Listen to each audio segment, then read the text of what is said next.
And you can tell our friends, and they can have my things when we're dead. But we gonna live forever. But we gonna live forever. And you can tell our friends. Welcome to the Boyscast with Ryan Long. First podcast exclusively for the boys. Boys. This episode, I have a conversation with my man Justin Silver, because me and him are going to be coming to the Comedy Connection in Rhode Island together. So I decided we would talk about a bunch of stuff. He is a successful comedian. He's had his own TV show on CBS. He's a very famous dog trainer, and he's a well-known comedian around the New York scene and toured the world and blah, blah, blah, blah, blah. I am Justin Silver on Instagram and Twitter and everything like that.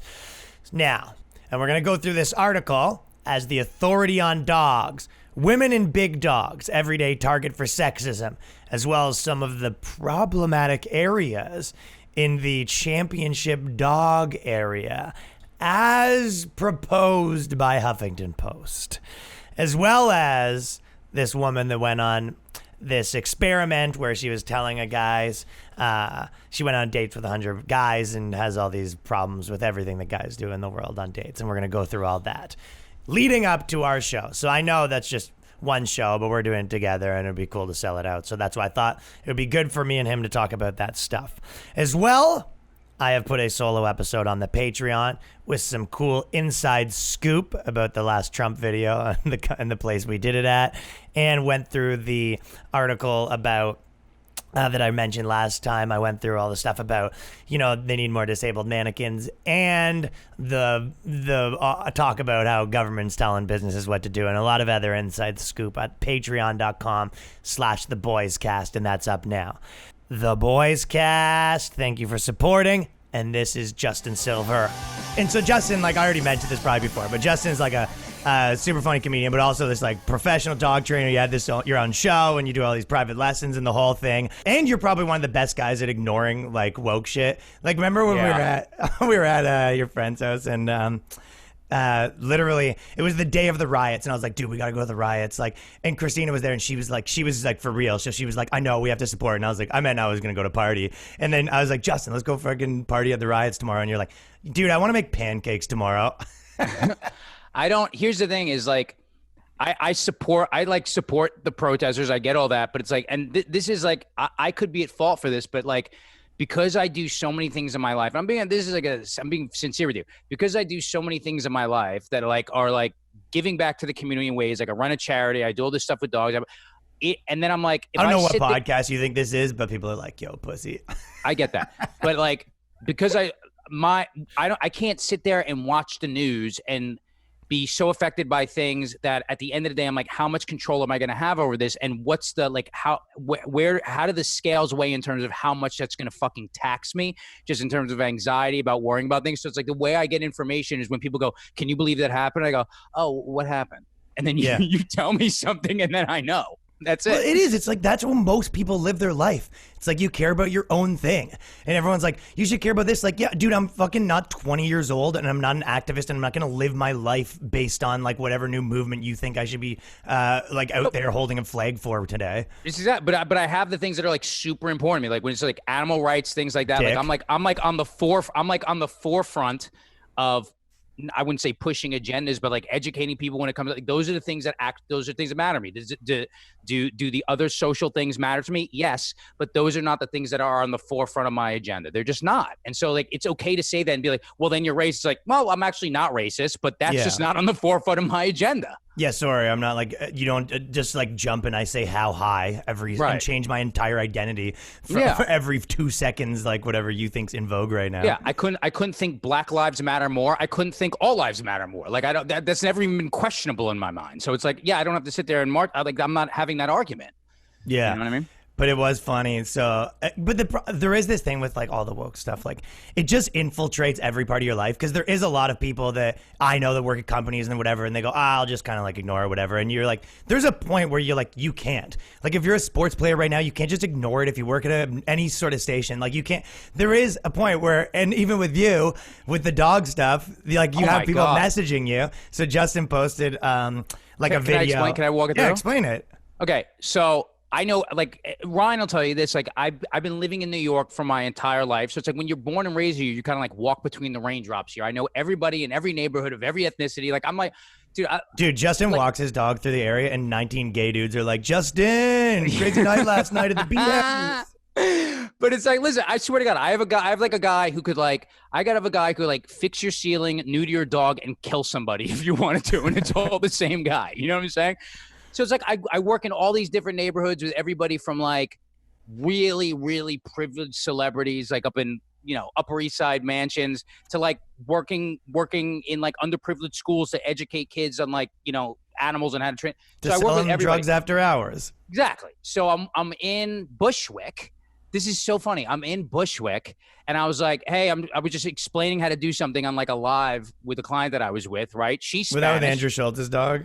No, not Andrew Schultz's dog. Oh. She's Spanish. We're friends, right? So I go, and there's like all this Latin music playing in the background, and I go, and you get to listen to this dope ass Latin music in the background while we train. And then these guys are screaming at each other across the street, and this guy sounds like da da da da da, and I go pop pop pop pop pop, right?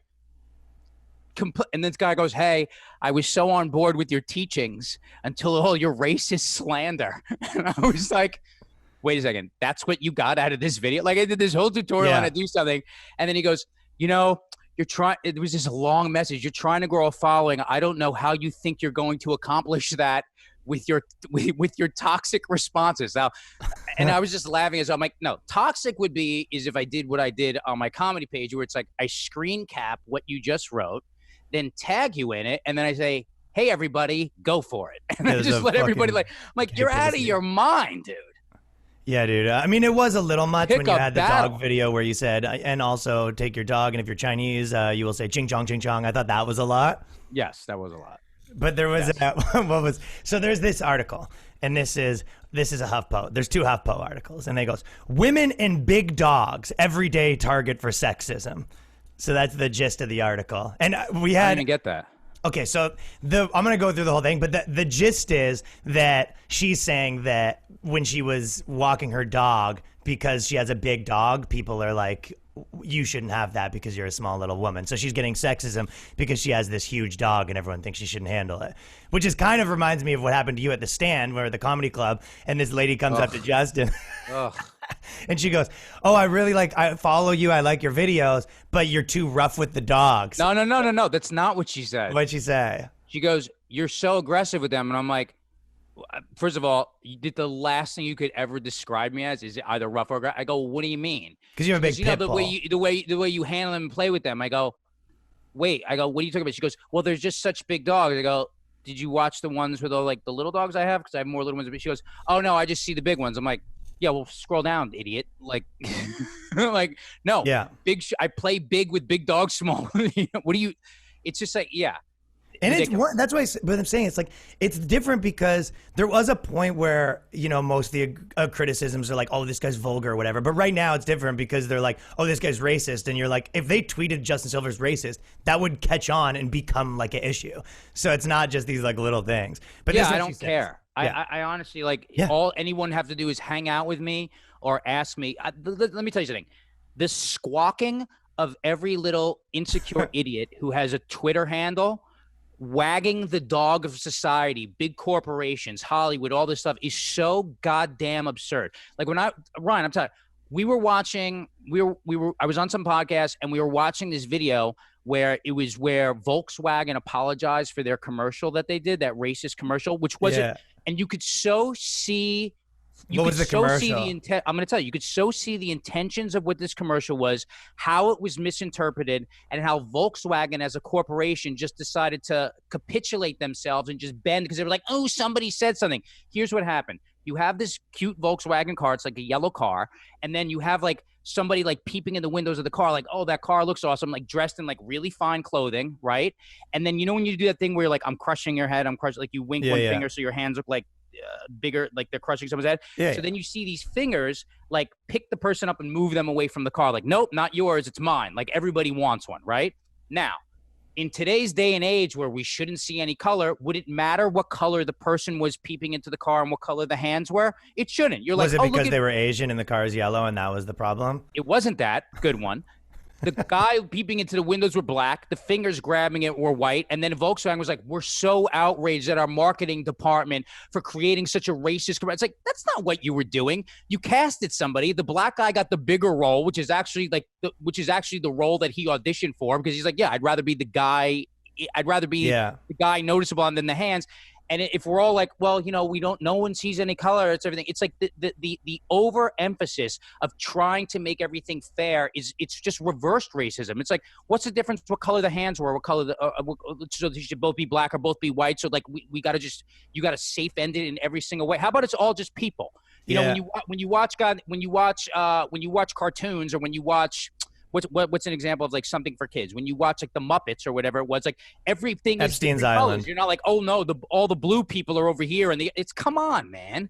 Yeah. But to watch like corporations, like the Crystalia thing, it was like I was listening to a Joe and Corinne's podcast, really good friends of ours, Without a Country, and they dug into what actually happened when they started like doing a little bit of investigation. They're like, okay, so what are these allegations? What actually happened? What's provable? And it turned out that like whether he's a creep or not a creep, that remains to be seen. Who knows? Who cares? But it's like the whole idea that like, well, the accusation is the proof, and then if you say, well, that's actually not, well, now you're victim shaming. It's like that's literally in opposition with itself. That's not true. It's like, no, proof is proof. Anybody can accuse anybody of everything, and for corporations like Netflix and contracts and his agents to drop him, it's like, I'd be suing them for libel. I'll be like, when proof comes out against me that I actually did something wrong that is illegal, when any of these women step forward, anything happened, I'm not saying that, I don't know if he's a creep or he's not a creep. I'm not a creep to women. So I'm like, I don't identify with that behavior to begin with.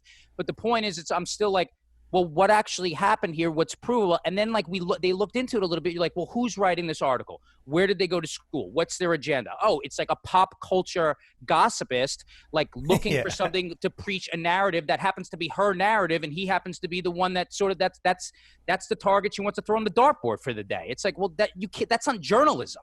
Yeah, especially after it happens like the 90th time. You're like, how many times like are people gonna like fall for this before you go, okay, wait a second. Yeah. But here's what I love about it. I'm like, the more it overplays its hand, it's listen, I'm so #MeToo, fantastic, right? But then when you start to see when it's like the Aziz Ansari story about some girl just describing a bad date, she's like, so I kept blowing him, and then the day kept getting worse. It's like, that's not an assault. Like you're describing a bad date, and then all these women who are like, hey, you're busy squawking while we actually have something that's valuable worth listening to. You're diluting it. And so the more all these like idiots the more they overplay their hand, I think the more the little bit of chatter just sort of goes away, and people are actually like, wait a second, now we actually go back to where we were before. We're like, no, you need actual proof, and you need like your statement needs to hold weight here. Yeah, it goes full circle. And on the topic of the same thing with the, oh, why can't everyone just be, we need to make sure the black guy has the right thing with the white guy, the power dynamic. It's like, you also can't have both where you go, okay, we're going to tell you like how many of each race you need in your thing, but then we're also going to tell you how you can treat each race. Because like, that's why I said my comedy, it's like there's all these videos where they're like, okay, you need this certain amount of things. But it's like, yeah, but my videos are making fun of all the people in the videos. So if I have to put trans people in the videos, I have to also make fun of trans people. So I'm not putting trans people in my video where like they're the hero every time, because that's not the type of comedy videos I make. But they go, I don't give a shit. Well, then change what you do, because we don't respect or give a shit what you're making. We just like, here's the rules. That's like what the government does. They go, oh, we need to put like wheelchair ramps in everywhere, and that's the rule. And then some like business that's like a bodega is like, hey, listen, like I can't afford that. That'll shut me down. It's like, well, then get shut down. Then we don't give a crap. Like, so it's they don't care, right?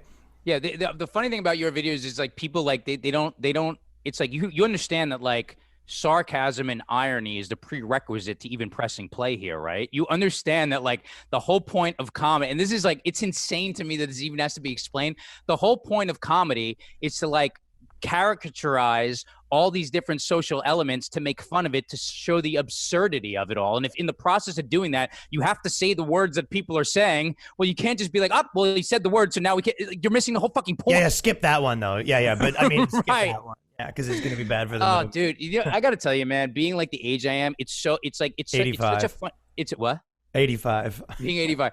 It's such a relief that like my generation, they don't so much think this way. And I'm like, I talk to so many people who are younger and like like millennials and even younger than that. And they're like behind closed doors. They're like, yeah, like none of us actually really think this way or feel this way. And it's like, we just have to do that to keep up, with the Joneses of our friends group. Cause they think that's the culture too. Like you and I hang out with a lot of people who in their 20s, part of that culture. And it's like behind closed doors. It's like, no, I know you really don't believe this or think this way. I know that for a fact. Yeah, I haven't just thought of it. They just gave me my opinion and I'm saying it. And you're like, well, break it down from first principles. And they're like, yeah. Yeah. And then you sit there and you could just take everything apart. And then you have those conversations. It's like, yeah, well, I say these words when I'm alone with my friends and blah, blah. Like, we don't really think this way, but it's like, you're supposed to. I'm like, I know that. Yeah. I know that. So don't get upset when I'm like, when I'm just like I don't feel the need to tiptoe around my principles because it's like I kind of live my principles are like I don't hold real racist values anyway. I don't have racist principles, so I don't have to sit there and like tiptoe around the way I say everything to make your over exaggerated apologetic way of speaking more comfortable. I just don't have to do that because I don't do that in the fucking first place. Yeah, dude, you're changing the whole thing for like the one pussy in the group, and you're like, hey, how about you're just not in the group anymore? Then if you come around and you're like hanging out with a bunch of people and they're all everything they says is offending you, it's like maybe that's not your group of friends. Maybe you need a fucking bunch of little pussies. That's your group of friends where you all kind of pretend to be nice to each other because you're not actually really friends and you don't actually have any real opinions. Yeah. And we're like companies like that. Why don't they be like, yeah, we're trying to be all inclusive and put different like what's the difference what color the hands are? Oil. Like, I want to do it. Next video we'll make this guy black, this guy white. Happy? Like that's what they should have said because that's the truth. They weren't being like, hey, we try to sell cars to everybody in the world. Hey, but let's get our little agenda to make come on, man. Like, yeah, but they're sort of complicit in this. That's why it's like it's hard to go back, like look at the car companies a lot of times and be. It depends on the ones. Like there's some companies that don't get involved, but there's other companies where you look back and you're like, yeah, you were a part of this culture to begin with, so now it's like biting you in the ass. Like it's Buddy, and that's a thing, right? Like I'm Jewish. Ask me what type of car everybody in my family drives. A bag of money with wheels. Oh no, I was going to say a Nazi tank, but no, they all drive fucking a train. Mercedes, I was going to say Bavarian Motor Company. They all drive German-made cars. Like those come on, man. Yeah, there's here's another interesting thing, and this is I was talking to somebody about this. Like the interesting thing is that there's certain cultures that like. Even though they've been victimized, don't adopt victim mentality. And they're kind of like, yeah, we don't really care what you think about say about us. We're too busy in our own lane focusing on in the ourselves.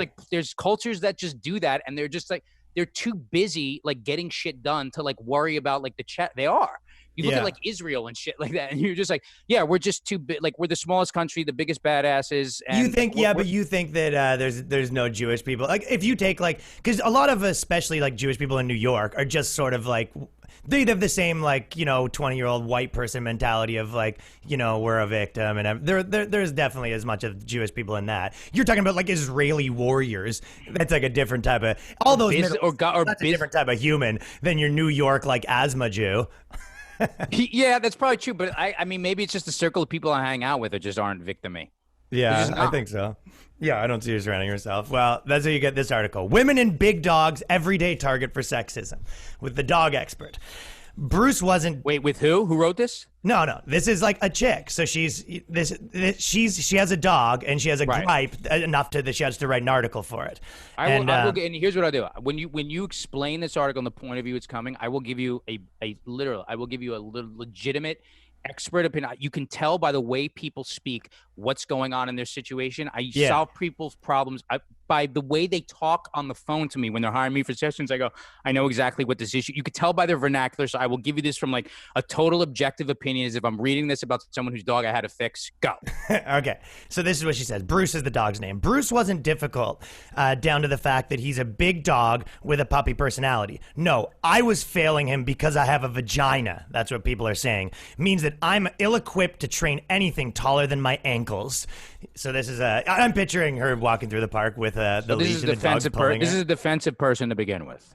Oh, of course. She goes, okay. I'm no stranger to everyday sexism, but it still manages to creep up on me when I don't expect it. Before I added a boisterous puppy to my home a little over a month ago, I had no idea the sexism I would encounter every time I left the house. However, there was one thing that I wasn't prepared for, the blatant sexism that I would face as a small woman with a big dog. So, and there's one more sentence. First up, First up came the clique of older women with their adorable aging lap dogs. And when they had once chatted to me happily and made cooing noises at my pup, now they wouldn't even crack a smile. Has that been your experience with women carrying dogs? Like a mixed race couple in 1840. They see a woman with a big dog and they're like, don't make eye contact with her. He's not for you. A bunch of women. Hey guys, how's it going? You're like, we don't sort of talk to you anymore. That's I mean, it's not even like angering as much as laughable. Yeah, I love the idea. Because you're like, first of all, older women, like she was just saying, these older women with their aging small dogs, like, yeah, anybody, like people with small aging dogs are usually like, oh, look, there's a big dog. They get nervous no matter who's holding the other end of the leash. There's the first aspect. Here's the second one. Most of the people I work with in the shelters, and we work with like aggressive dogs that are like badasses. You see the ones on my page. Like I have that 150-pound pit bull. All the women who work at those shelters, they're like little Italian chicks from Staten Island, and they handle those dogs fine. And the other thing is like big boisterous energy is like if people see a person, whether it doesn't matter what size they are, with a dog that's like boundful and jumping, they're like, here's an indicator that maybe they don't have the most control over their dog. So it's like, would size and strength play a part of that? Kinda, but not really, because it's like I'm not the biggest person, and I handle dogs that are way more than me. So it's like none of that. It's just someone's like agenda is like, hey, let me. It's so seeped into the fabric of my being. Let me just have it stain every aspect of my universe. And it's that thing with girls where they're like, and anyone that has this like victim mentality, anyone that doesn't like you, anyone that's mean to you, anyone that's anything to you, you're like, it's because I'm a woman. Yeah, it's like maybe you're walking around with your dog and those ladies hate you because you're the type of idiot that writes articles like this, and they had a bad conversation with you last time, and then you're like, oh, because I have a dog, a big dog. Is that I should go up to girls though with a big dog and be like, oh, you brought your boyfriend's dog out tonight? That's that's nice of you to walk your boyfriend's dog. That's very nice of you. Take your boyfriend's dog out when he's at work. I guess you have the day off, I would assume. Or I mean, when will dinner be ready? Or so you're taking the dog out before dinner. Dude, are you gonna get him back in time to make dinner and clean everything? Dude, the defensiveness is bananas, dude. Yeah, you're pretty good at calling that out with girls, like in real life, where you're like, no. This is what's happening. You're being defensive. You're being like this. But I don't even do it in a shitty way, because I'm sort of like, I feel like it's such a burden to constantly have your guard up. So I was like, listen. Here's a perfect example, right? I went on this date with somebody, and we were having like a talk about, you and I talk about this all the time. We were talking like masculine, feminine energy, and they were making a point about something. And you could see like a lot of times what people do is when they don't really have their thoughts and their feelings in line with something, they pick the headline that's closest to how they wish they felt in sort of an idealistic way. And then they start gluing to that headline and trying to back that up, right?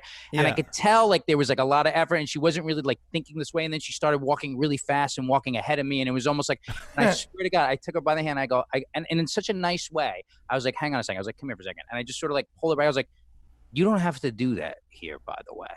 And she just fucking exhaled, and she was like, dude, I so appreciate you saying that earlier, because I'm just so used to guys like, counterpointing with it. Like she came into this thing defensive, and I was like, number one, like you don't have to like prove this point to me in chest beat. Number two, you don't have to like walk ahead of me. Like you could see like there's usually like a biological component to what people are thinking or feeling. Yeah, like, you and I talk real big. Punching a wall. Yeah, but you and I talk real big. We talk with our hands, and when we're amped up, you don't ever get any louder than you always are. I don't think that there was. I spilled 3 beers that night.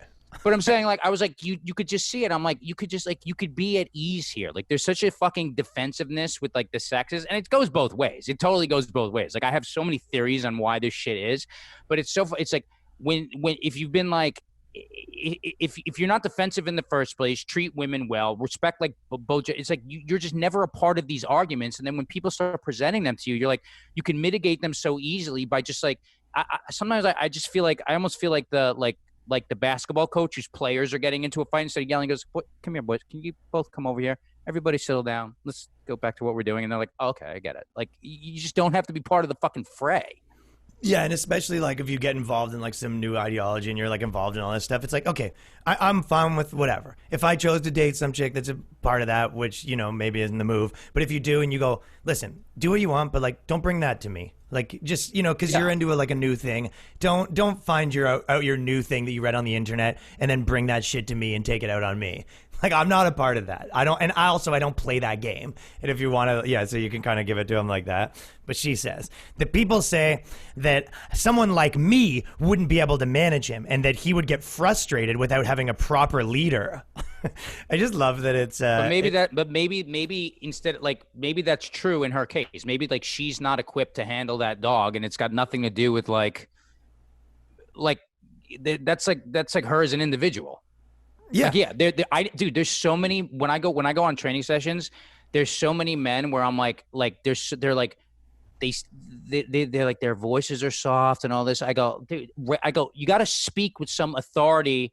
You got to speak with some clarity, specificity. Did you ever get like a authority. real Brooklyn wet noodle, and he's like, "Excuse me." Yeah, I'm like, what do you do for a living? And they're like, I'm in finance, and I'm like, right. So if you're in finance and there's like a bottom line here, and you know you got to get shit done, like you don't bring that energy to your job, where they're gonna be like, sorry, next, like.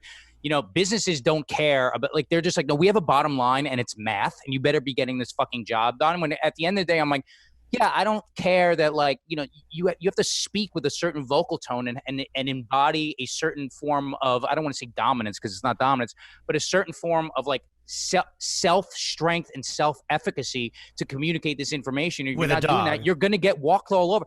With a dog, with a person, with anybody. But we're using dogs as an example. Dogs are barometers of their owner's dysfunctions, and you could tell exactly what Really? the dog's problem is. But you could tell what the dog's problem is by you look at the owner. I could tell what the owner's problems are by looking at the dog. I'm like, oh, this person's obviously like not specific, doesn't know how to like give information properly, is wishy-washy. I'm like, because those behaviors they can only exist in the framework that you give them, right? Yeah. So that's why you could take dogs out of shelters and they're like, oh yeah, this dog's got like food aggression and dog aggressive with other dogs, blah, blah. And then I bring them in this house and I'm like, yeah, that's not an option here. So then they're like, oh, I guess I have to figure something else out. So you can always, it's like they only act within the allowances you're giving them. So you're like, okay, well, where are they getting this information? And it's, oh, there it is. It's from Capri Pants Boy on the corner over there who can't like fucking raise his voice a little. Like, come on, man. Hey, excuse me. Yeah, they can't handle a leader. And also there's that element of when you say that people are like yelling, like people have been saying to you, oh, the dog doesn't have a proper leader. Like no one said that to you. You know what I mean? And if no one said that. Yeah, no one said that. Those words didn't come out. But that's why were poodles out of stock? Or it's just interesting to me that you have a man's dog and you're a small little girl. I guess you got it on a discount. It's an Adelaide Terrier, Airedale Terrier. You know what that is? That's not a big dog. That's a big dog to her. An Airedale? That's what she says. It's a medium large size. An Airedale? That's what she says. Like she's talking like it's like this huge Great Dane. Yeah, buddy, Ryan. You saw on that Instagram page, I have a 150-pound pit bull, right? Massive. Yeah. Massive. That's the biggest pit bull I've ever seen. Very aggressive dog. Not aggressive. Not at all. Big. But strong as shit. Likes to hump me, which I don't love. The two women that brought him here from where they rescued him were like maybe 5'2". And the person I just got him I just gave him to this woman who lives around my corner because I'm like, yeah, she's like a badass chick who can like handle this dog. And I'm like, what the fuck is she talking? What are you talking about? Listen, here's the problem. Here's what this chick's upset about. It's like, you're just weak and happen to be a woman. You're not a woman, so you're weak. You're weak, but you happen to be a woman. Yeah. And then you're defensive about that. So stop blaming your gender. Stop blaming your gender on the fact that like there's other problems with you. Do you think that like that terrible, you know, the worst type of person becomes a blogger, or do you think there's some of when you become a blogger, you become the worst type of person? Like, it's probably both. It's both, right? Like once you start working at these places, prophecy. it fills your head with this like this is how you succeed by being this like piece of garbage. Ryan, listen, you could look at it for listen. Here's the same exact prototype for the like because you make videos that are about. What's the word I'm looking for? Culture? I would say culture, but if they're controversial things, so then you're looking for controversial things to make videos about, and then it's like you get better at it, right? Right. If I'm a comedian and I'm always looking for the absurdity in any situation, even in like horrible situations where it's not appropriate, in the back of my mind, I'm writing a joke about it for later. You know what I'm saying? If I'm shooting dog training videos, right, and I happen to be shooting like 10 a week, it's like, yeah, I'm like, as I'm walking around the street looking at situations, like I'm looking at it with that, like that lens is on. She's got that. If you have that lens on. If I look across the street and I see a lady with the leash on her hand being dragged across the sidewalk, just getting like, let go of the leash. Oh, because I'm a woman, I can't hold the leash. Like he's about to drive you onto the freeway. No, you can't hold a leash, but you're a woman. Yeah, no, that's the thing. It's not because you're a woman. It's like no. Here's what it is. It's you ever hear that phrase reductio ad absurdum? No. It's when you reduce everything to point of absurdity to the where it doesn't make sense. It's like someone going, I don't understand why people like basketball. It's just a bunch of guys bouncing a ball around. It's like, there's a little bit more than that. You know what I mean? It's like you can reduce anything to the point of absurdity. Yeah, it's kind of like when you call out people's formula, and it doesn't. Sometimes it does work. Like I said, the famously is when Family Guy was like, or South Park was like, Family Guy's just this, and then you watch it and it's all you can see. But like sometimes you say, oh, all this guy does on Scream on stage, and then you go watch him and you're like, yeah, and it rules. Like, you know what I mean? Yeah, sometimes that is the case, but it's like, it's like the baby out with the bathwater type of thing. When and she said, missing shit. And I was told that I should have walked the other way around the park. So this guy, she went and she said, this guy said to her, I was walking in front of a man eating a sandwich on a park bench. And when my curious little furball excitedly looked over at the tuna he was shoveling into his mouth from 2 feet away, I was branded a stupid girl. So I doubt that but that's not what happened. Not what happened. Then she goes, that's not what happened. Here's what happened. Here's what happened. She's downplaying the severity of this dog's reaction. Right. Because nobody in their right mind, if a curious little poodle, if a curious Airedale puppy came up to you, right? And let's assume this dog's like, let's go on the biggest end of it and call it 70 pounds, right? Same size as my dog, right? I have a pit bull who's got muscles coming out of muscles on his shoulders. I have 2 female dog walkers. He looks like Tasmanian Devil when he's playing basketball. That's what it looks like. Right? He goes up to everybody. He sniffs it. No one has ever been like, oh, you can't control, unless you honestly can't control that dog. No one does that. So what happened is like what's happened is like you're annoyed that like your dog's a little bit out of control, and because people point it out, that makes it a little bit personal to you, and maybe you don't know what you're doing so much, or you're not as good as like handling him as you think you do, so you're blaming it on the fact that he's big, that you're small, that you're a woman. It's like, why don't you just call things what they really are? Yeah, and she's dog shaming too. She's like, well, actually, just my dog's boisterous, and you're like, yeah, a lot of people had boisterous dogs, and they're not anymore because they figured out how to train them. Right, and boisterous wouldn't be the word for that. Like bountiful, jumpy, like.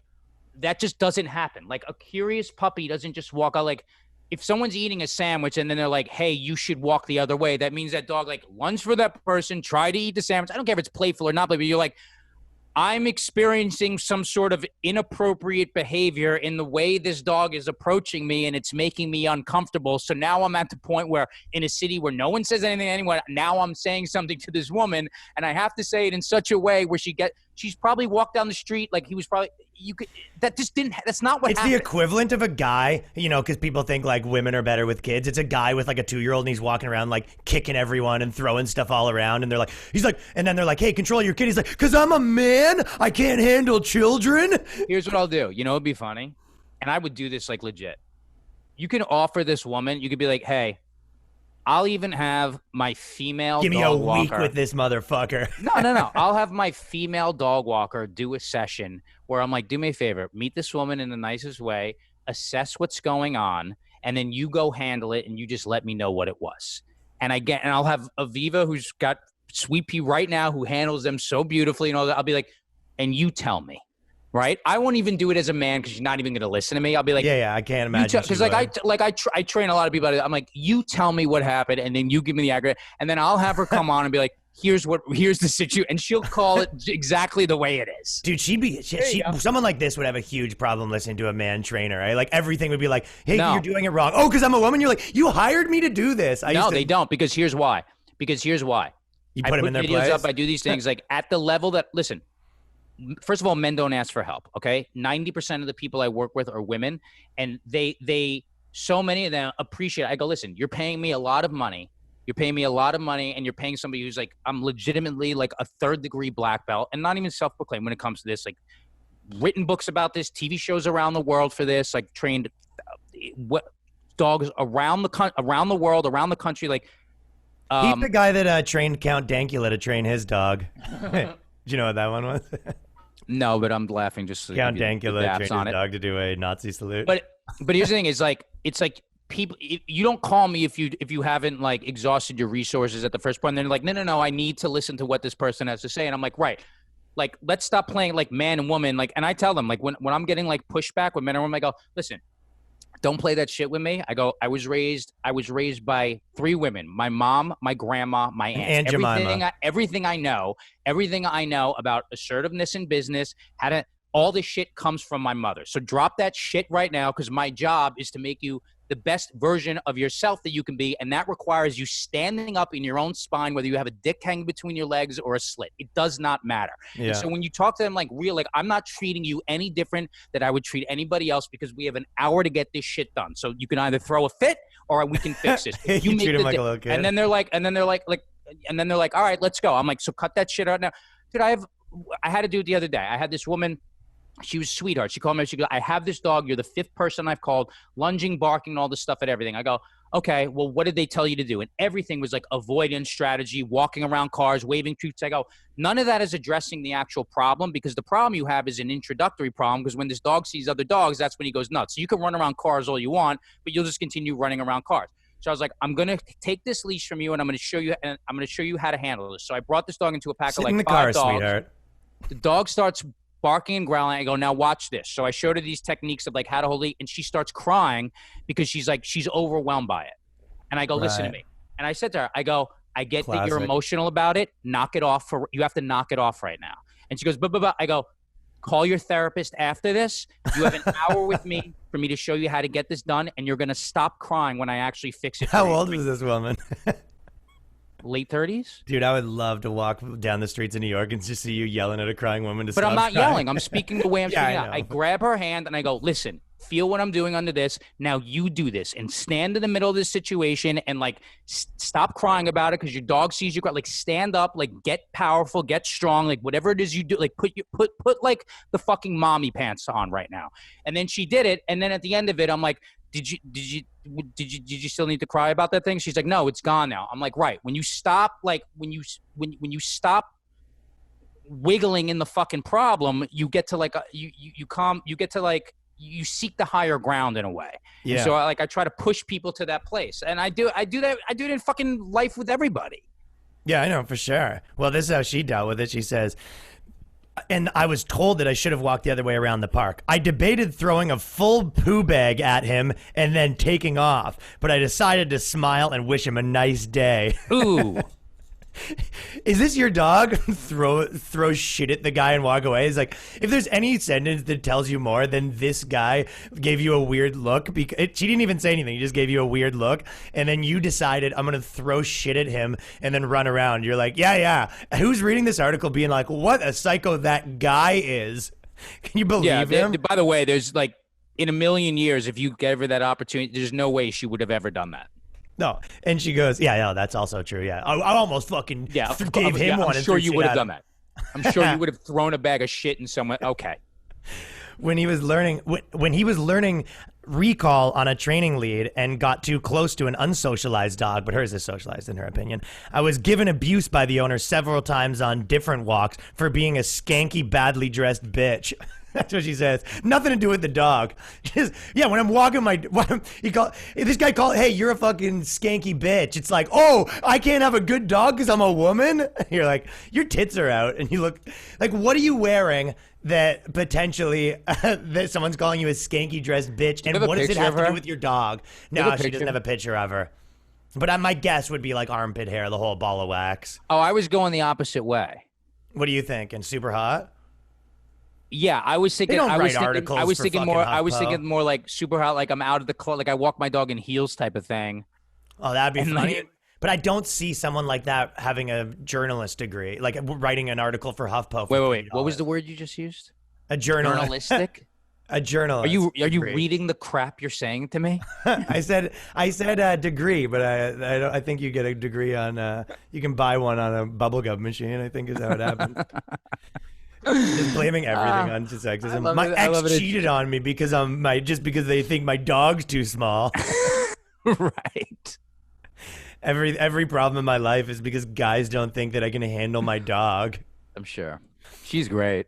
No, these girls are all great. She goes, this is almost wrapping up on that. We got one more article. Bruce wasn't difficult down to the fact that he's a big dog with a puppy personality. No, I was failing him because having a vagina means that I'm ill-equipped to train anything taller than my ankles.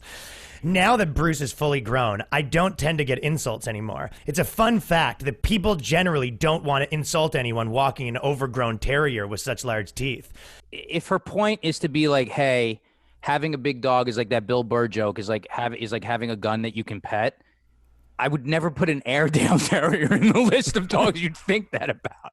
It's like, this isn't a Rottweiler, a German Shepherd, a Pit Bull, or like, no. They have this idea. Dude, I'm going to show you that there's this Airedale Terrier that lives down my block. It's like the cutest, funniest looking thing. Yeah, this girl's idea is like she's just walking around getting like insulted twice a day. Here's what this article should be called. Delusions of grandeur from a person who also happens to have a dog. That's what this article is really about. And then there is one more part of this dog thing, but this is you're not in like the dog show world, but so no. But I train I deal with a bunch of those people. So the Westminster Dog Show, there was like 5 or 6 different articles about this. It was a whole thing, and one of their issues is that the female dogs aren't winning as much as the male dogs, and that the reason for that is because when male dogs win, they let them keep competing, and when girl dogs win, they make them go breed, right?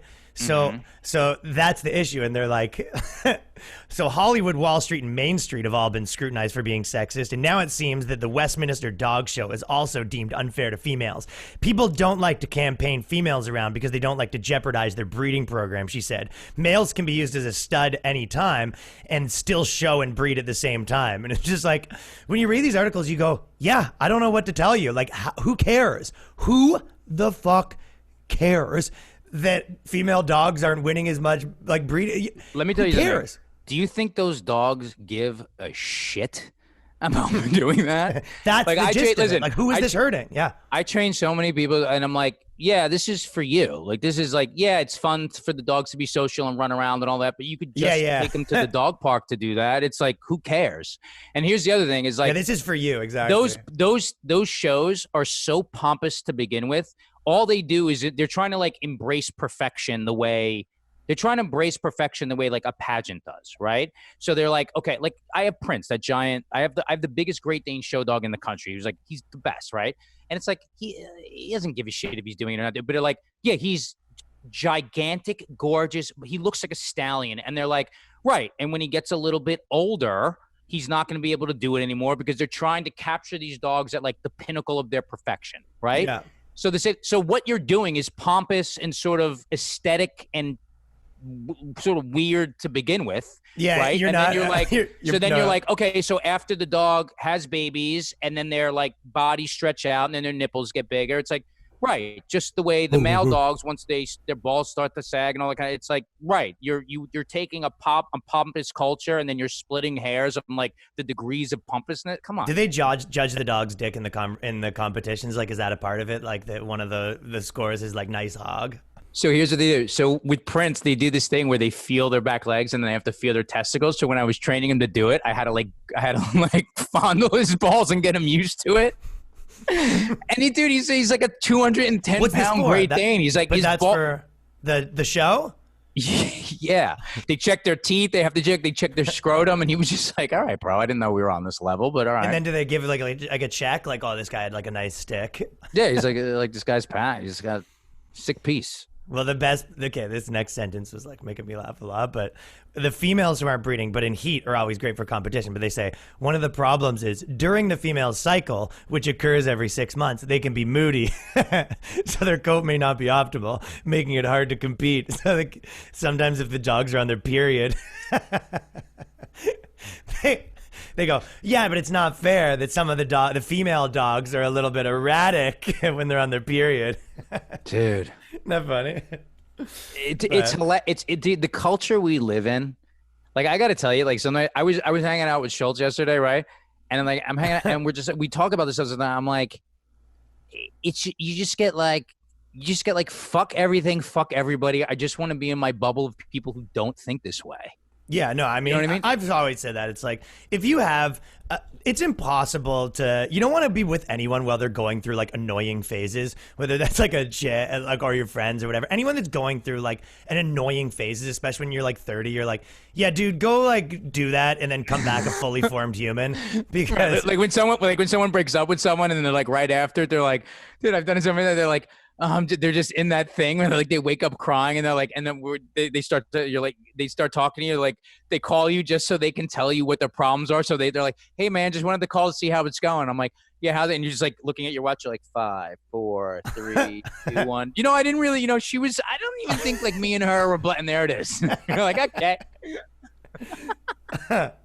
I was thinking that these girls, there's like this new thing of like female incels, because it's the reason why. Wait, what incel? Like, what's incel? So really, see, I told you, Justin like really doesn't pay attention to any of this stuff. Like you're out of the game. But like, so incels for like it's like a certain type of guy on the internet that the classic version would be like the guy that sort of like he thought women were always turning him down and became like a school shooter, or like in Toronto there was a guy that drove a car into a bunch of people. But they have there's like different types. I know too much of the types, but there's like different groups. There's like MGTOW and there's the other one, but the like kind of criticism about them. But it's one of those things like the flat Earth thing where I know less of them than people making fun of it. You know, like, which is why it's kind of not fun to make fun of. People will always be like, oh, these like flat earthers are so crazy. And you're like, I know like 2 flat earthers, and I've seen 85,000 people be like making fun of flat earthers, right? So it's less fun to make fun of. But the female incel is this new version where you're like, I'm going to be annoying. I'm going to have like these insane like judgments on how you should be. And also I should have this like cool hot guy that treats me well. And I think Justin had the best point where you go, but why would they bother? They're not looking at it. Yeah, dude, I have this conversation all the time.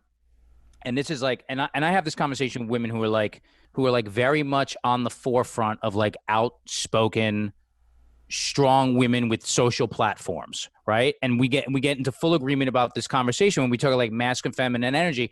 And what you have is you have a culture full of like cuckold dudes, right? Who go on things like Bumble, which is like, to me, a cuck site. It's like, someone said, would you ever go out with a woman who asked you out? I'm like, when would she ever have, if I'm in the room with a woman that I find attractive, when would she even have the opportunity to ask me out? Like, I'm going to smile, look at her, walk up, say hello, and do that. Because you're setting a dynamic from the beginning, right? You're like, oh no, I have to go on I need permission from her app to say hello. It's like you're already starting out you're already starting out. That is true, but if you are a busy guy, there is a benefit to Bumble where like you can just not even think about it, and then once you have the matches, it sort of like does the work. Right, and I'm sure that's the majority of the reason those people are going. Come on.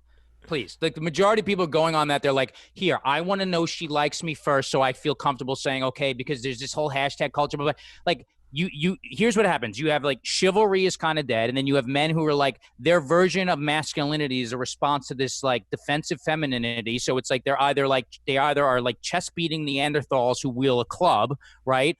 Or you have these dudes who are like, oh no, I just want to like appease to like I just want to do all these things so she likes me and not offend her. Like they don't understand the sort of etiquette or have the savvy to be like, no, I can still be like a masculine man and consider her needs, consider her values, consider the things that she wants to do, and still take the lead and set up a date so she understands that I'm like being chivalrous and thoughtful, and at the same time she can like relax and doesn't have to wear her work pants onto a date, which what fucking woman wants that anyway, and like I can still like fuck the living shit out of her, press her head into the pillow, and cherish her at the same time, which is what every fucking woman wants. They want to be like, yeah, I want this guy to like love me, respect me, cherish the shit out of me, and I want him to fuck the shit out of me in a public restroom. Like that's what they all want. Yeah.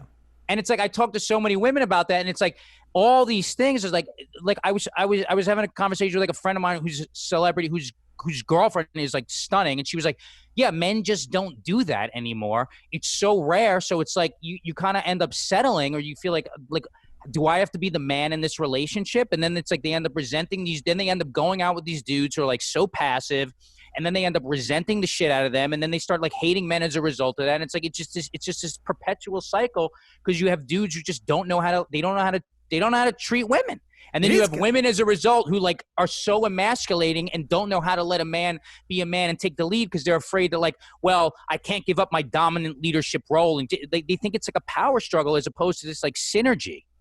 Yeah, there is sort of almost like that idea when you're talking about those type of guys, and then the girls sort of, because these guys have sort of like beat themselves down into this thing, and then when they see them, and then the guys are so like repressed, like because all their masculinity or whatever is repressed, and then they kind of, when they do let it out, it comes out in like these like yelly bursts or whatever. Yeah, there's that toxic, and then there's that, and then they go, oh look, see, I thought we got rid of that, and you're like, well, the reason he hasn't gotten rid of it because like you've never let, like when this guy suppresses all this thing, it's the Christians that kind of end up being fucking, you know, prostitutes or whatever. It's because it's so repressed. Then when it does come out, it comes out in like a but let me tell you something. That's it's men's job to figure that out. It's men's job to figure that shit out. It's not women's job to give them permission to figure that. It's men's job to figure that shit out. And then when you have these women who are like, and this is my favorite, when they go, well, you know what it is? I'm just like I'm just feminine. I'm in my power, and like real men just can't handle me. As if like masculine men want feminine women. Now, feminine woman does not mean, number one, a pushover. Number two, not a woman who asks for what she needs. Not a woman who's not assertive. Not a woman who's not powerful. Feminine woman means a woman who's like powerful and also can stand in her femininity, right? When you have these women who are doing like an impression of the douchebag men who kind of like, you know, treated them like shit in high school, and they're like, no, men just can't. It's like, no, men aren't looking at you. It's a good They're point. not looking at you. And then they get upset. They're like, real men just can't handle me. So then you end up dating these like pushover dudes, and then it's like, ugh, see, this guy can't handle it. It's like, no, like the women that I work with so many powerful executives, artists. Zoe Kravitz was like, I was fucking on that TV show. She ran that fucking production, right? She ran that fucking production from top to bottom. She was just feminine as shit. We had intimacy scenes together. Like at no point was I like, man, this is like she was like a boss ass fucking chick. And at no point was she like sitting there like wielding it around like some fucking tough guy or doing an impression of like she handled that shit well. And it was like, she was a feminine fucking powerful woman.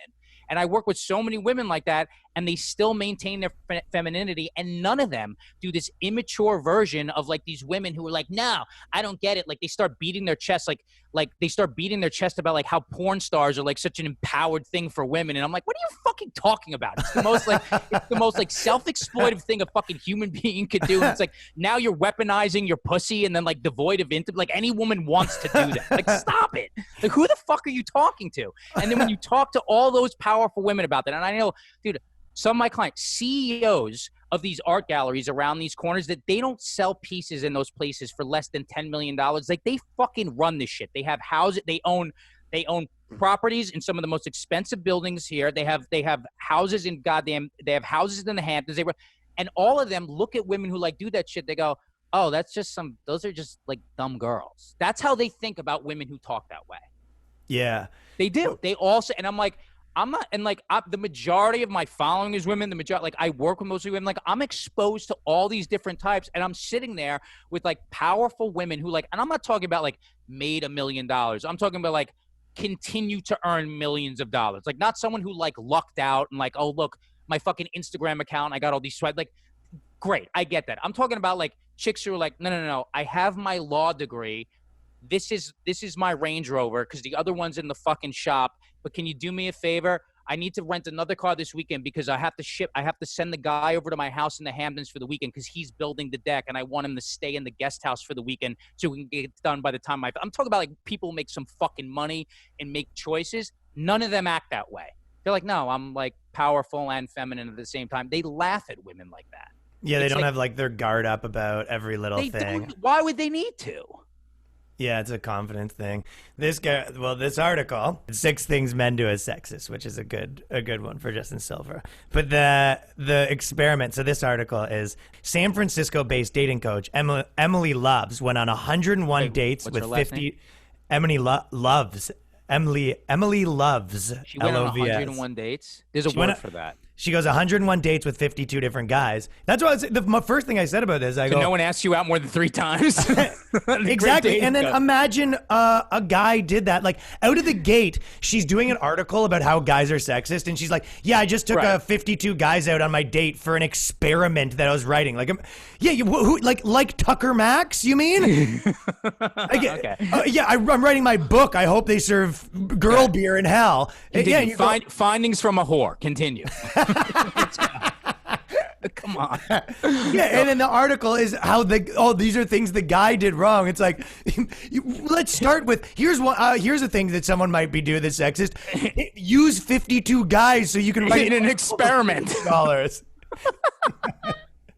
That's like saying, dude. It's like I went on like it's like here.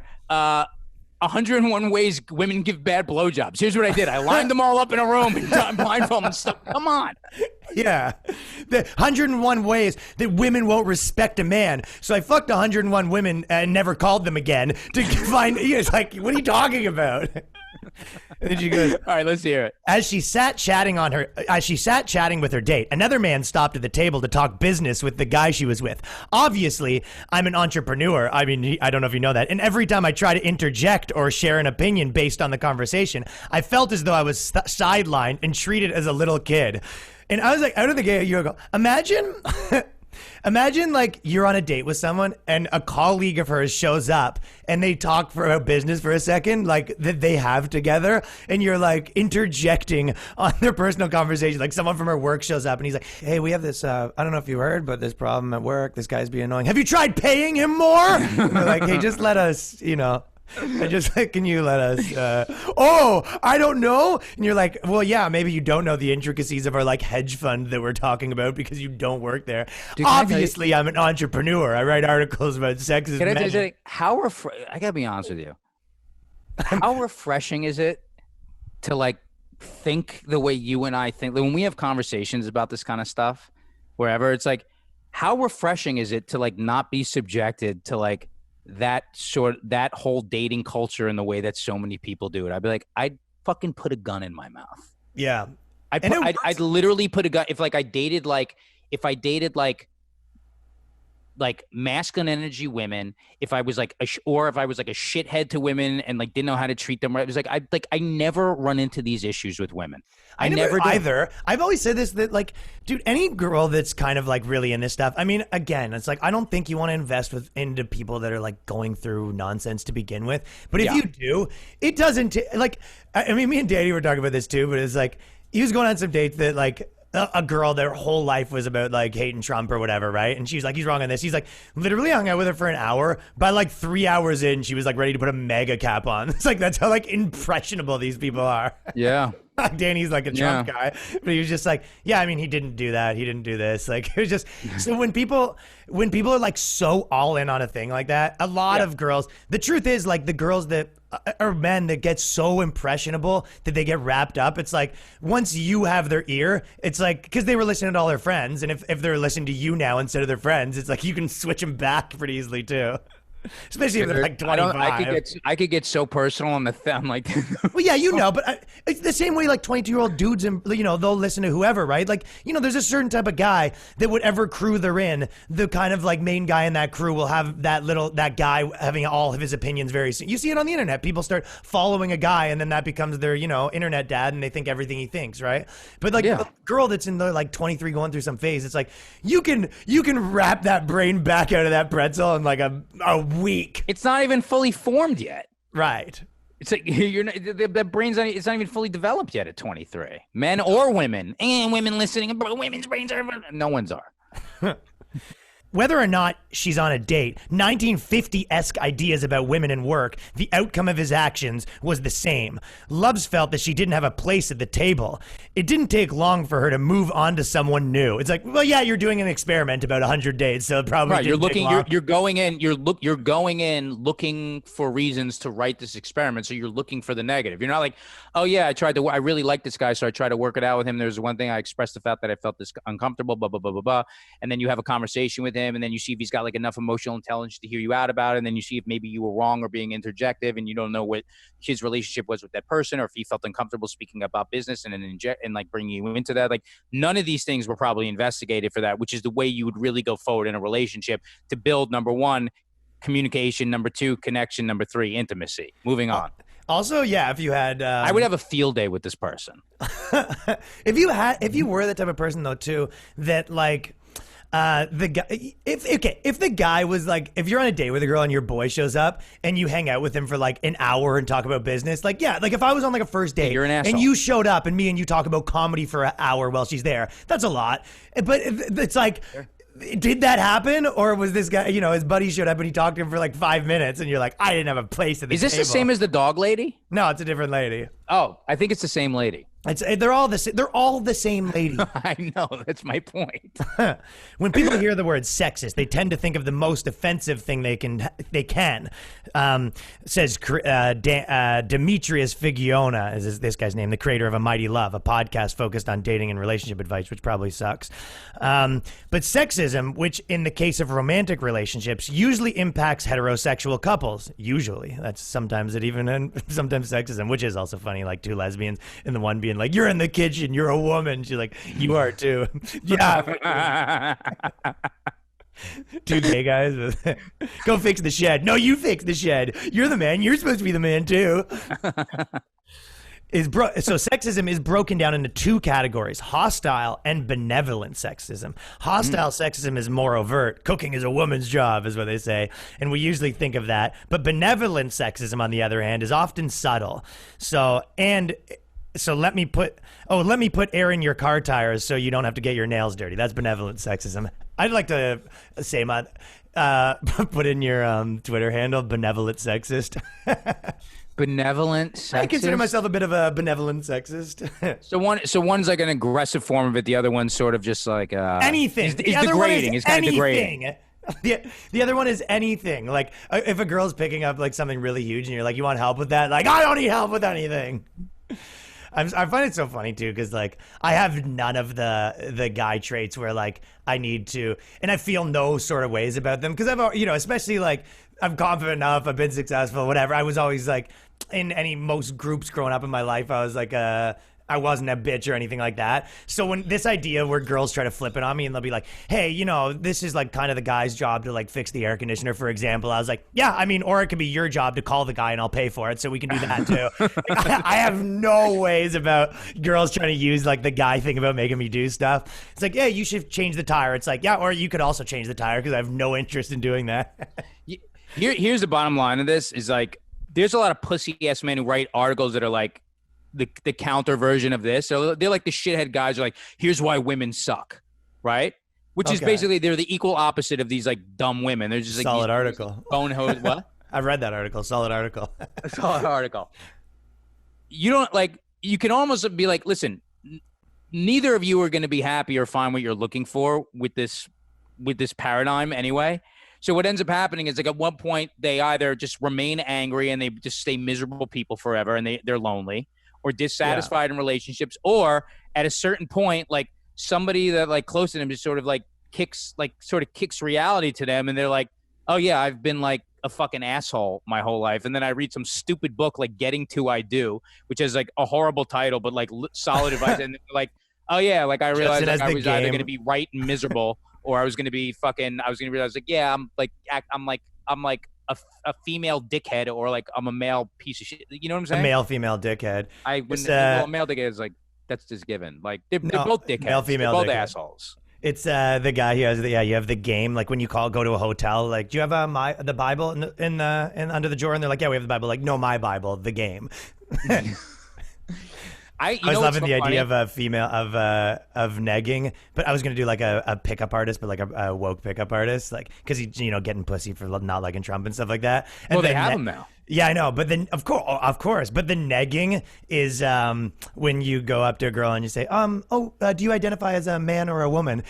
So that's progressive negging. You're asking them, what their gender identity is, and I said that you change. See, in progressive negging, traditionally you say phrases like, hey, is he bothering you? And we've changed that to, is he bothering you? That's the progressive. Did you do a joke about it, progressive negging? No, I'm going to do a video about it. Oh, shit, I want to be in that one. Is he bothering you to, okay, you can be in that one. You're changing, is he bothering you to, is he bothering you? It's making me laugh. That's the new version. But you're tweeting it. Yeah, you tweeted at him. Oh, dude, that's so funny. Yeah, and they say, for example, women found that dating guys with sexist attitudes reported more fights about power dynamics, jealousy, abuse, and cheating, among other things. And you go, okay, so self-reported sexist attitudes by people that took this study. And also it's like, we had more fights about cheating. Like, what would that matter if he was sexist or not? Whereas right. Normal, not sexist guy would be completely fine about like, who's cheating? Is it him or you? Like, how are you not fighting about that either way? People that have sexist boyfriends getting more fights when they cheat. It's like, what the fuck are you talking about? Oh my God, dude. That's great. Yeah, that's good stuff. So these are a few of the ones she says. So when you say, I'm not looking, this is like her things that she says are a problem.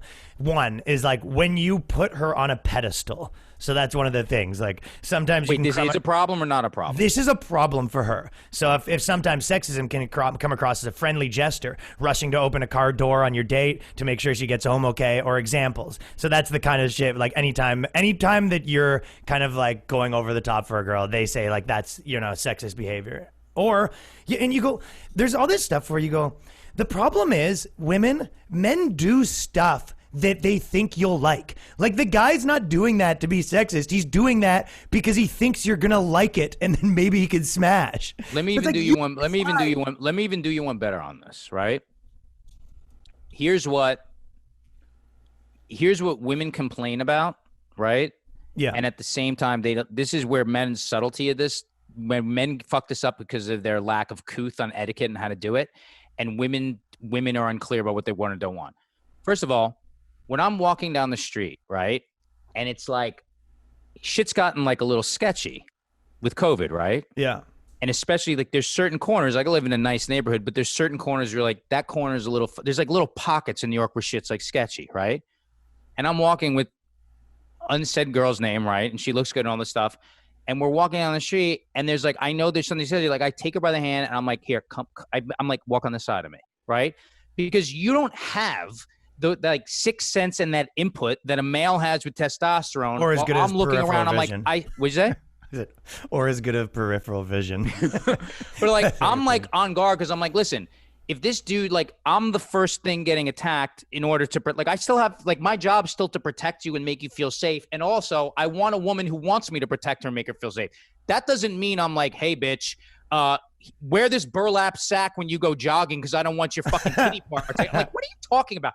So there's number one, there's that. And there's also like, if I'm like, hey, if you're taking a cab, I'm like, hey, call me, or you're taking the train, I'm texting when you get home so I know you got home safe. Like, that's not me putting you on a pedestal as much. Dude, as that's on the list. You're fucking kidding me. No, I'm not. I'm like, text me when you get home safe. Like, why? You don't think I can get home safe? I'm like, all right, you know what? Go hang out with the guy who doesn't give a shit if you got home safe. Right. But me. Any woman who's sitting there and being like, so he made me text me, get home safe. Here's what that really comes down to, right? Women want, I'll be honest with this. Women want to like a guy a little bit more than that guy likes them, and then none of these things are complaints. They're all like, oh my God, like he really cares. Like they want to be chairs to care for. Yes. So in the case where if you took any of these dudes that she's complaining about, right, and he was like this would be a positive. Guy, she'd be like, I'm really into this dude, and he's considerate and like cares. Now, assuming she's not going to go for the guy who's like I said, like the fucking the club wielding man who's like, like beating his chest like a fucking gorilla. You understand what I'm saying? But she's like, no, this dude's like considering all this thing. Is like, he asked me to like text him, like, of course, because you're like, he's showing you it's expressions of his care. Because if my sister, right, we're taking a fucking train or a cab home, she better fucking call me when she gets home so I know she got home safe. Plus, if this relationship goes well and like at one point we're gonna hit like the age of where we're gonna have kids, you better think that if we have a fucking daughter, that I'm gonna ask her to text me when she gets home, and you should be looking for that in the man that you're dating. What? Wait, we have a daughter together, and you didn't ask her to fucking text you when you got 7-year-old girl out of your fucking mind. That's a funny angle on that. Yeah, 7-year-old girl is like going to her friend's house texting. She does not need to text you. Right. Okay. All right, lady. You know what? Here's the thing. Here's what I want you to do. Hitchhike your way home. Don't text me when you get there. And you know what? I'll just look at the newspaper tomorrow. And if I see you're not dead, I'll maybe I'll text you, and I'll call you a cunt in the pro. Is that you happy? And then we have when you pay for the date without asking her if that's cool first. You're getting advice from the fish. That's all this is. And there's so much articles out there. Dude. It's the fish giving you advice on how to catch a fish. And you're like, don't ever listen to any of this nonsense. Dude, like, listen to this. The nerve of the audacity. Remember when I told you about that chick I got into a fight with because she was like a client of mine, and then she was like hitting on me, and like I told you the whole thing that happened, right? Yeah. Okay. So I kind of keep like professionalism, like I don't blur those boundaries too much. I don't do it in comedy. Like I just don't do that. No, right? me neither. So I know you don't. I don't fuck any of the dudes I hang out with. Right. So like I was like working with her, and then she was like because I become friends with a lot of people in this neighborhood, and a lot of people I work with are in this neighborhood. It's like, oh yeah, we'll grab a drink like right after we're done working. And then it became like, oh, your birthday's coming, I have to take you out for your birthday. And I'm like, why don't we go, like we'll go when like this girl I'm seeing is coming out here. And like, she's like, well, why can't I just take you out? I'm like, it's like, all right. She kept like insisting. So like after like, and at one point, after like she's like, oh, I'm at this bar around your corner, I'm with my friend right now, like, why don't you come by? So I came by, and she was like with this dude, and the two of them like making out. I'm like, fuck, am I like crashing someone's date here? And then I'm like hanging out with this dude, and you could see he was like sort of, I don't want to sound like fucking chest. He was like, you could tell he was like kissing up to me, like he knew who I was from like comedy and all these other things. Okay. He's like, oh, I've seen you. I was like, so you could see there was a little bit of like, he was like standing on his toes a little bit, like emotionally with me. I'm like, you don't have to fucking do that. Like I wasn't challenging him in any way, but I was like, she sort of like, if I was on a date with some chick and then she was like, yeah, and now I called this dude over who's like, this like my dog trainer and like comedian, and is like good looking dude, and it's like we're on a date together, and now he's like, I'd be like, what are you doing? Like I'm on a date with you, like our time is our time. It's like, I'm like, it's sort of like, I'm like, what were you trying to like? And I could see like he was uncomfortable, and then it made me uncomfortable. I was like, all right, whatever. So then at a certain like, and these were not like huge red flags in terms of like working with somebody. At a certain point, I'm like, all right, this person's just a little off and doesn't really have like, they're not really taking my temperature real well when I express like, hey, I have boundaries for this type of shit. So at one point, like we had this conversation, and like after we were working with that, we had this conversation, and like she started like disclosing to me like why she's so like, she's like, oh, this guy, he was like crying after sex and all this stuff, and like I had to dump this guy, and I go the dildo hurt. And I was like, I would suspect that was the thing. She's like, she's always been like, when we were having sex, she'd be like, oh my God, like no one's ever made me feel this way, and blah blah blah. And I was like, right, I would think that those were the type of guys that you would meet based on the way that you act. And she was like, what? She was like, I think I'm so good about this. Like, I'm like, I don't want to be on texting too long. So like, I'm like, hey, like once we start texting, I'm like, I want to get off texting immediately. I'm like, well, who's the one who suggests that? She goes, I do. And I go, and then, so what do you suggest? I'm like, so why don't we meet somewhere? I'm like, well, then who picks the place? She's like, I do. And then, and in order to be fair, I'm like, hey, let's split the check. And I'm like, and then they agree to that. She goes, yeah. And I go, she's like, I'm like, you wouldn't last 3 seconds with someone like me. Yeah. And she was like, why? I'm like, because like, I wouldn't even consider dating somebody like you, because number one, you set the dynamic by you're like the whole point is like, I'm courting you. Right. So so you're wondering why you date these like pussy ass men who sit there and cry in bed and think like, You want the dude like Crying fucking in the bed's shit out of you phenomenal. and making you orgasm with his cock, and you've been like, I don't know how that dude With made me his feel that way. cock. And right, but here's how it does. It's because that whole sex process takes place from the moment you two start interacting, because he's courting you, and in a way it's like you're like, oh, this dude's like, consider my needs, anticipate, like it's all backwards here. So then he's the chick in bed. Like, what do you think is gonna happen? But when I feel like some people probably, like, when they listen to stuff like that from a guy like you, they're like, oh, well, yeah, but you're better with girls. It's like, yeah, but everyone does the same thing. It's just with a different caliber of girl. Like, whether it's a 9 or a 7, it's like you might have fucking, whatever chicks you date. And even if someone's like some 300-pound dude, it's like, you're still going through the same shit. The caliber of chicks just different. Right. It doesn't They're all matter. the Right. same. It's like you're right. The fork stays on the left and the knife stays on the right, whether we're eating at fucking Denny's or we're eating at a 5-star restaurant. It's Also, the same process. And 100%, yeah, exactly. And 100%, there is no one in the world that's a chick that doesn't love the move where, especially on the first date, you go to the washroom and then pay for the check, and then you come back and she's like, what's up? And you're like, oh yeah, let's get out of here. She's like, we have to pay. And like, oh, I took care of it. They love it. That's the ultimate in G moves. But it's not. But that's such a given in my mind. I'm like, if you're at the point, But sometimes you can't escape to the bathroom and make it happen, and sometimes it's too hard to do that sneaky move. Dude, I go like this. I go, listen, I appreciate the fact that you want to participate in this, but I asked you out. If I ask you out, that means I'm taking you out. Now, if conversely, you're like, hey, Justin, thank you for taking me out. Now I'd like to take you out. I will agree to that. But right now I'm asking you out, which means I'm asking you out. I'm asking to take you out. Oh, okay. A few more is when you put her on a pedestal. We just did that. When you make assumptions about her interests without asking first. Like, I don't know. What's your favorite spatula? Do you use spices, or what cleaning supplies do you go with? It's just like, and then she goes, maybe she doesn't like cooking. Yeah. Whoever like just assumes off the bat the girl likes cooking. Maybe she's a whiskey connoisseur, a soon to be executive. And maybe she's more interested in being an auntie than a mom. It's like, you don't know. Maybe she's the president. You don't know what this girl is about. How old is this woman who wrote this? They're all like 30. They're all 30, I'd say. Of course they are. 25 to 30. When you pay for the date, they don't like that. Of course they are. When you assume she has nothing to contribute to a certain conversation, and it's like, yeah, maybe you shouldn't assume, but sometimes they don't. If you think women aren't capable of discussing certain topics, I don't know who thinks that, or that, well, I guess maybe certain topics, like, hey, my balls are itchy. Anything you want to add to that? No, I gave you a fair shot, and you proved to have nothing on the topic. It's just wow. like, it's people that want the world to just change around them. You know what I mean? No, it's people. Here's what it is. I'll tell you.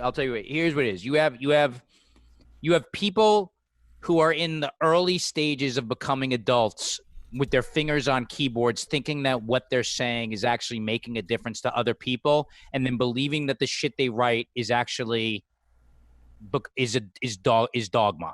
Yeah. And that's the problem. You're like, yeah, there's sort of no because anybody can write anything, say anything, publish anything. I mean, we're doing it right now on this podcast. It's self-produced, but it's sort of like, yeah, but at the same time, it's like, you shouldn't really be writing art. You want to read like great books on like this thing, like Nathaniel Branden, who wrote Art of Pillars of Self-Esteem. What?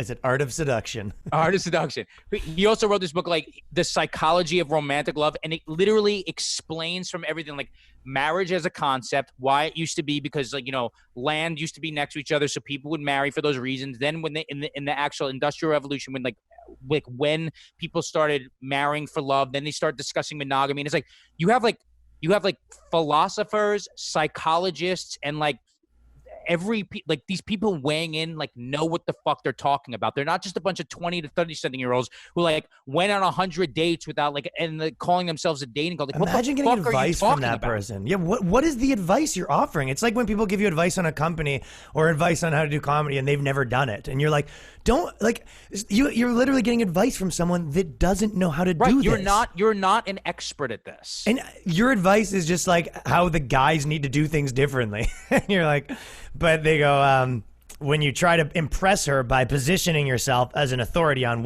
everything.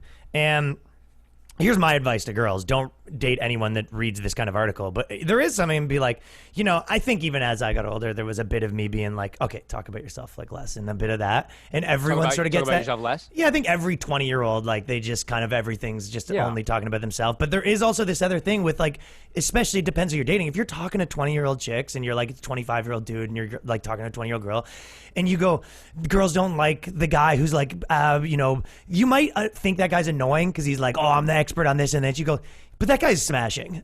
Like, then that's the problem. So these girls are like, oh, these guys need to stop acting like they're an authority on everything. It's like, yeah, they'll stop doing it when you stop having sex with them. That's when they'll stop doing that. Yeah. Not when they read enough articles, they'll stop doing that. When it stops working.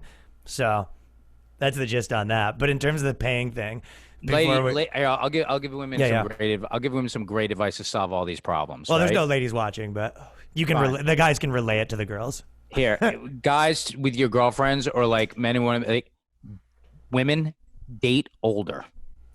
Oh, 100%. That's the date older, and vice versa. Like, I think. date older.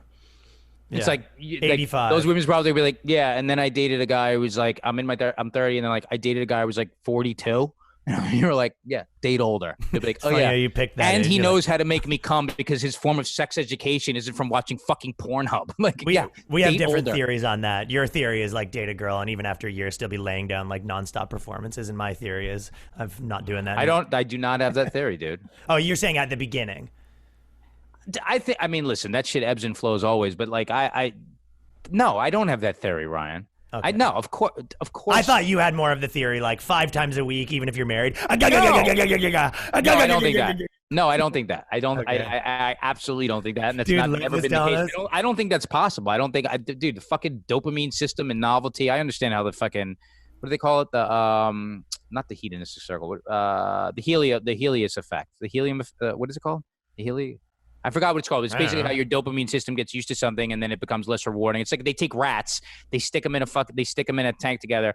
They take a bunch of male rats. The males are fucking the females, and then the males lose interest. They put a new female in. It's like boom, their testosterone goes right back up again.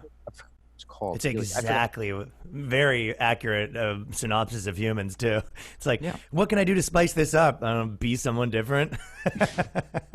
Dude, that's why that role play shit comes in good. You're like, yeah, here's right. It can work if you get into it, but yeah, Lev's like. But here's the thing: is like, dudes like you and I are like as fucking busy as we are. Like, do you know what my day is like? Yeah, yelling at girls in the park that they can't have a dog this size. I have to so compartmentalize. And I like production, this comedy. The other thing I'm doing, dog stuff. It's like to compartmentalize time to like go away for a weekend. It's like I have to consciously like shut shit down to focus, so I'm not on my phone the whole time. So I'm like, I'm giving you this time and attention because I fucking care enough, and you're the person that I want to spend time with. Like stuff like that with relationships like that. Like it takes like effort, man. You better be prepared to make a fucking effort.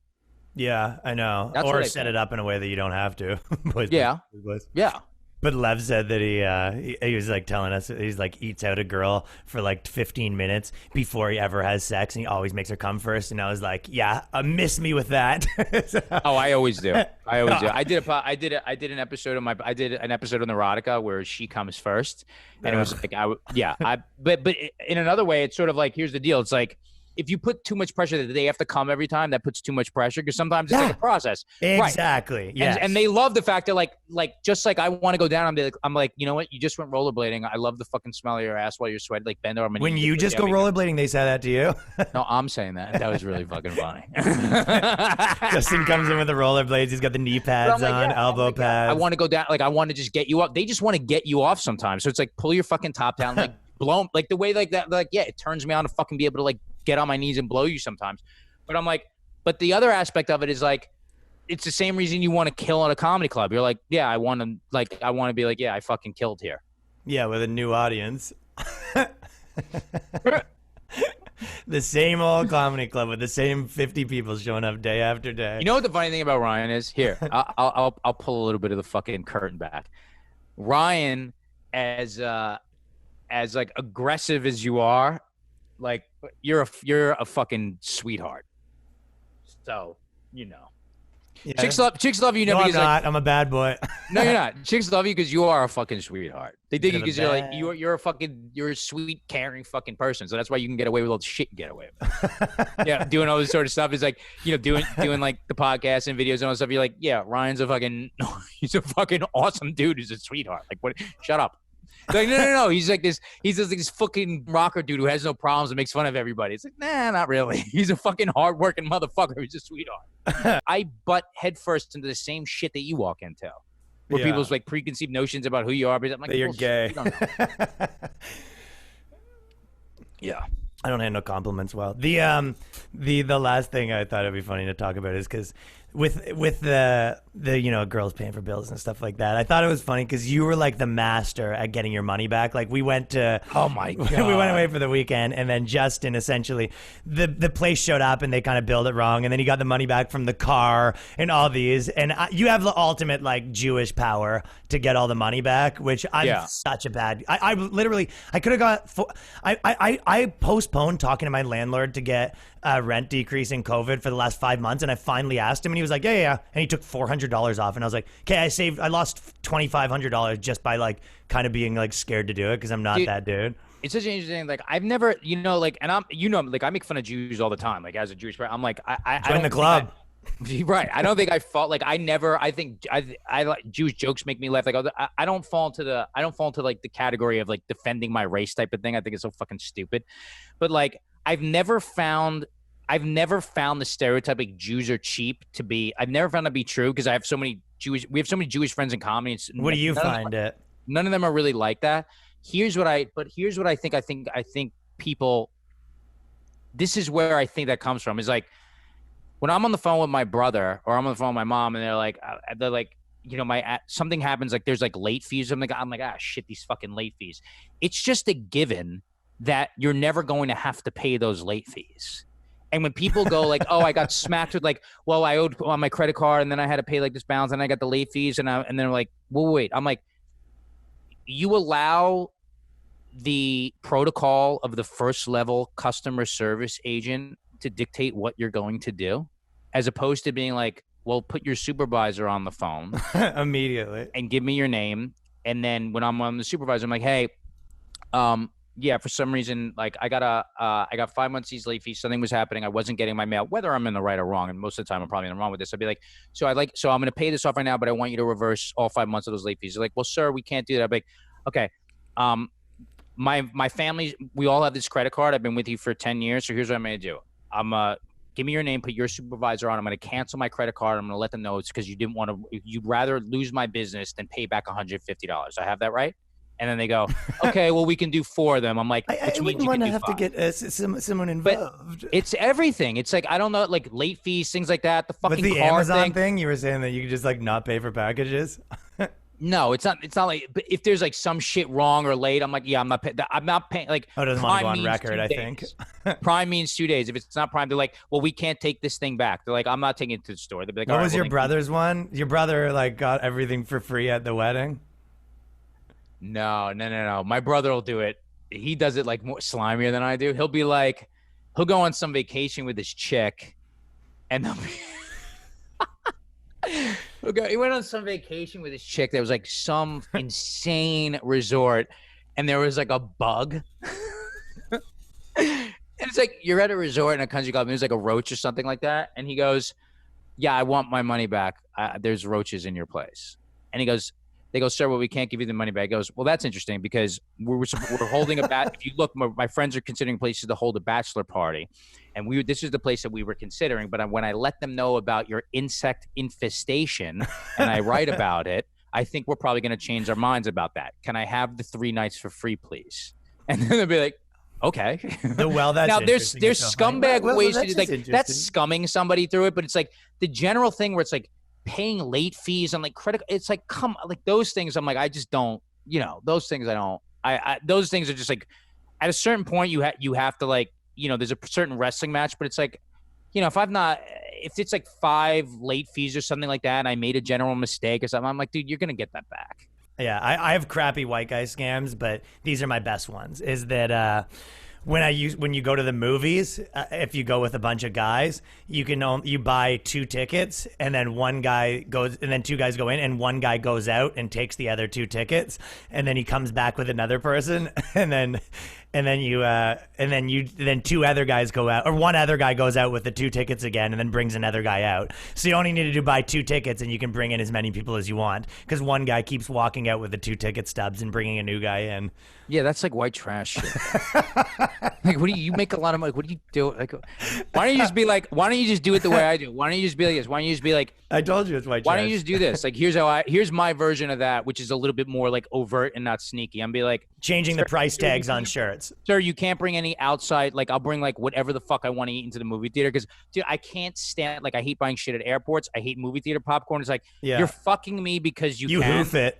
It's like, so I'm like, I know, I'm like, Justin yeah, hoofs a full bag of microwave popcorn up his ass. I'm going to bring a sandwich in because they're like, sir, you can't bring any sandwich outside. to a movie? Whatever it is. I'd love to go to the movies with you. Because if I'm real, I eat healthy. So that's the thing. So if I'm like hungry, I'm not unwrapping a sandwich. Whatever it is. So I'm like, I'll bring whatever I want in the movie theater. They go, sir, you can't bring any outside food. I'm like, okay. First of all, I'm like, I'm diabetic. Do you want to have like this argument? And then I get with your manager right now? Or can I? What are you talking about? They're That's like, the energy. Like, you rent tickets for a living, motherfucker. Like, I'll bring whatever I want in the movie theater. I was going to speak to the manager. Okay. Yeah.